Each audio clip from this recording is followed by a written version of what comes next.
Praise the lord. ప్రభు మనలందరినీ దీవించి ఆశీర్వదించిన గాక. దినము వాగ్దానము మొదటి సమూయేలు గ్రంథము 2వ అధ్యాయము 30వ వచనములో, నన్ను గణపరిచేవాడిని నేను గణపరుస్తానని వాక్యం సెలవిస్తున్న దేవుడు. ఎవరైతే ప్రభువుని గణపరుస్తూ ఉంటారో ప్రభు వారిని కూడా గణపరుస్తానని దేవుడు వాగ్దానము ద్వారా మనతో మాట్లాడే దేవుడు.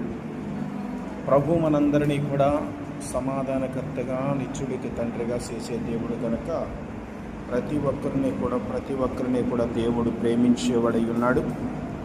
ఆయన మనకి నమ్మదగిన దేవుడై ఉన్నాడు. ఎవరైతే ప్రభువుని గణపరుస్తూ ఉంటారో వారిని దేవుడు గణపరుస్తాడు. దేవుడు విడిచిపెట్టేవాడు కానే కాదు. ప్రభు మన అందరినీ దీవించి ఆశీర్వదించునుగాక.